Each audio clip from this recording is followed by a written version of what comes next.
বিদ্যুৎ ও জ্বালানি সংকট মোকাবেলায় সকাল ৯টা থেকে সন্ধ্যা ৭টা পর্যন্ত মার্কেট খোলা রাখার নির্দেশনা থাকলেও সময়সীমা নিয়ে ক্ষোভ প্রকাশ করছেন ব্যবসায়ীরা। তাদের দাবি, দিনের তুলনায় সন্ধ্যার পরেই মার্কেটে ক্রেতাদের চাপ সবথেকে বেশি থাকে, আর ঠিক সেই সময়েই মার্কেট বন্ধ করে দেওয়ায় বিক্রির বড় একটি অংশ হাতছাড়া হচ্ছে, ফলে বাড়ছে ক্ষতির আশঙ্কা। আমরা অনেক ক্ষতির মধ্যে পড়ছি। বিকালে কাস্টমার আসে, সন্ধ্যার পরে 7টার পরে বন্ধ থাকলে কাস্টমার আসে না। ধর প্রয়োজন বোধে সকাল 11টা রাত্রি 8টা করে দেয়, তা তো আমাদের চলবে। আমাদেরকে যদি আপনার সকাল 11টা থেকে যদি 8টা পর্যন্ত করে দেয় তাহলে আমাদের জন্য একটু ভালো হয়। দেখা গেছে কাস্টমারটা আপনার আসে আপনার 6টার পর থেকে কাস্টমারটি আসে, 1-2 পিস মাল বিক্রি করে 6টা থেকে আপনার। এই বাস্তবতা বিবেচনায় সময়সীমা বাড়ানোর আহ্বান জানিয়েছে ব্যবসায়ী ও মার্কেট মালিক সমিতির নেতারা। তাদের দাবি, সন্ধ্যা 7টার পরিবর্তে রাত 8টা পর্যন্ত মার্কেট খোলা রাখার সুযোগ দেওয়া হলে ক্ষতি কিছুটা হলেও পুষিয়ে নেওয়া সম্ভব।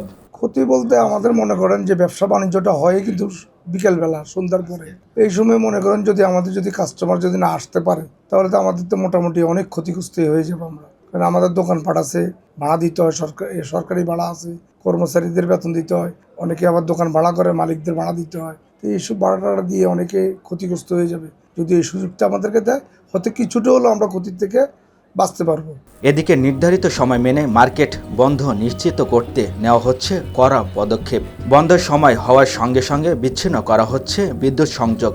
বাধ্য হয়ে সময়ের আগে বন্ধের প্রস্তুতি নিতে হচ্ছে। আমাদের টাইম শিডিউল দেওয়া 7টা পর্যন্ত। 7টা পর্যন্ত দেওয়ার পরে ধরেন 5 মিনিট বা 10 মিনিট আগে আমাদের বিদ্যুৎটা 1 মিনিটের জন্য অফ করা হয়। এটা হচ্ছে কি আমাদের একটা রেড সিগন্যাল দেওয়া হয় মার্কেট থেকে।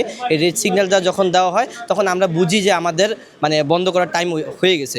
ব্যবসায়ীদের আশা, বাস্তব পরিস্থিতি বিবেচনা নিয়ে সময়সীমা পূর্ণ বিবেচনা করা হলে স্বস্তি ফিরবে বাজারে, কমবে ক্ষতির চাপও। নয়ন মাহমুদ, RTV।